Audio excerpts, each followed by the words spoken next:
My dear friends, we see that in any organization or in any team, teamwork, team spirit is very important. And if a team has to perform well, we see that everyone has to play his own role.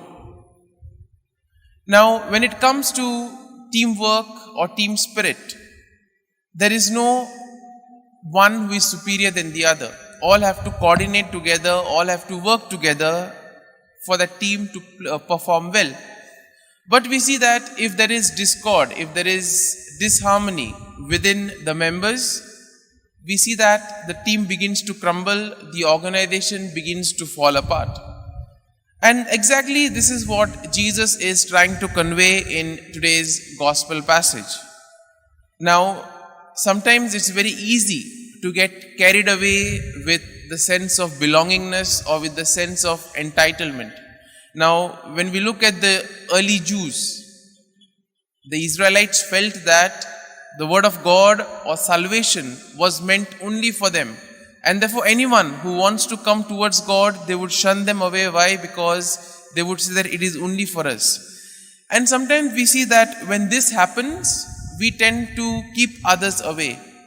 And therefore, the early disciples, as we see, were initially filled with a lot of fervor. We see today John coming and telling Jesus that, see, we saw somebody who was casting out demons in your name. And we told him not to do that because he was not among us. And therefore, Jesus' response is very clear. He who is not against us is for us. And therefore, we see that even in life, tolerance is something that is very important. In today's world, we see that there is a lot of disharmony, there's a lot of violence, there's a lot of hatred that is going on. And this is all because people are not able to tolerate one another. People are not able to accept who the other person is. And when this happens, when we are not able to accept the other for who they are, we then begin to either impose ourselves on them or we begin to keep them aside.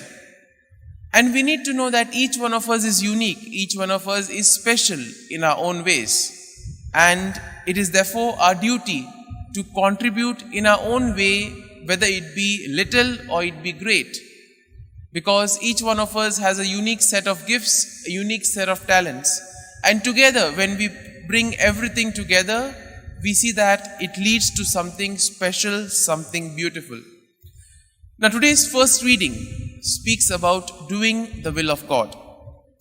Now, in today's world, we also see that there is this sense of achievement.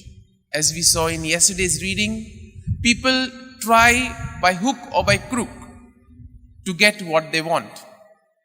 And therefore, in this, when we are stuck with this thought or with this thing in mind, it is very easy to go astray from what the Lord is asking us to do. Sometimes for us, the will of God may be something else, but we may be trying to do exactly the opposite of it.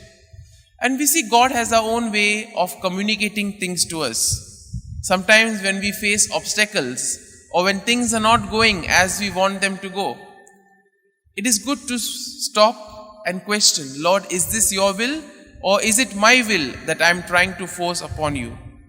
And therefore, my dear friends, as we reflect on today's readings, let us pray for this grace of acceptance, for this grace of tolerating others, so that together, just as Jesus also included everyone, whether it was sinners, tax collectors, Gentiles, Jews, that we too may also be able to accept all those. We may tolerate all those who work with us, so that together we may help in building the kingdom of God along with Jesus. Amen.